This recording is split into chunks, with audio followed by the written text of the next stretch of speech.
அனைவருக்கும் வணக்கம். இன்றைக்கி நம்ம இந்த வீடியோவில் நேற்று விட்ட வீடியோவில் பார்த்தீங்கன்னா நிறையா பேர் வெயிட்டிங் லிஸ்ட்டை பற்றி வீடியோ போடுங்க, வெயிட்டிங் லிஸ்ட்டை பற்றி வீடியோ போடுங்கன்னு சொல்லி கேட்டுட்டு இருந்தீங்க. வெயிட்டிங் லிஸ்ட் ஆல்ரெடி நம்ம சொன்னது தான். வெயிட்டிங் லிஸ்ட் வந்து ஒரு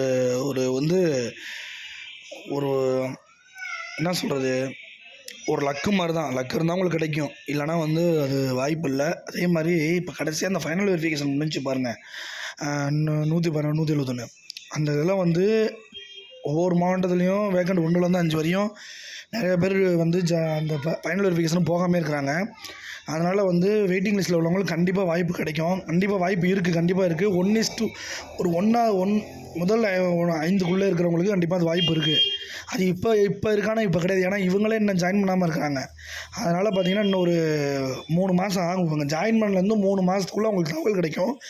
அது வரைக்கும் நீங்கள் என்ன செய்யணும்னா அடுத்தடுத்து வேலையை பார்க்குறது நல்லதுன்னு எனக்கு தோணுது. நீங்கள் அதையே நினச்சிட்டு இருக்காமல் அடுத்தடுத்த ஜாபுக்கு படிச்சுக்கிட்டு இருந்தால் உங்களுக்கு லக்கு உங்களுக்கு தான் கிடைக்கணுன்ற அந்த வாய்ப்பு இருந்துச்சுன்னா கண்டிப்பாக உங்களுக்கு கிடைக்கும். கமெண்ட்ஸில் வந்து நிறைய பேர் கேட்டுக்கிட்டு இருந்த காரணத்தினால இந்த வீடியோ நம்ம மேக் பண்ணி போட வேண்டியதாகிடுச்சு. 1லேருந்து ஒரு 5 இடத்துக்குள்ளே நான் இருக்கிறேன் வெயிட்டிங் லிஸ்ட்டில் அப்படின்னா வாய்ப்பு இருக்குது. அவ்வளோதான் சொல்ல முடியும். கன்ஃபார்மாக கிடைக்குமானா கிடையாது. உங்கள் அந்த வராமல் போனவங்க வந்து உங்கள் கேட்டகரியில் இருக்கணும். உங்கள் ப்ரியாரிட்டி இருந்துச்சுன்னா ப்ரியாரிட்டியில் இருக்கணும். இவ்வளோ இது இருக்குது.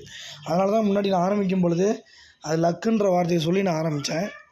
அதனால் வந்து கொஞ்சம் வெயிட் பண்ணி நீங்கள் வெயிட் பண்ணுறது நல்லது, சரிங்களா? அதனால் வந்து இதுதான் வந்து இப்போ நான் ஃபேக்ட்டு. நம்ம சேனலை சப்ஸ்கிரைப் பண்ணாதாங்க சப்ஸ்கிரைப் பண்ணி வச்சுக்கோங்க. பெல் ஐக்கான் அமைக்குங்க, ஆல்ன்ற பெல் ஐக்கான் அமைக்குங்க. வேறு எதுவும் தகவல் தேவைப்பட்டால் கீழே கமெண்ட்ஸில் வந்து கமெண்ட்ஸ் பண்ணுங்கள். நன்றி.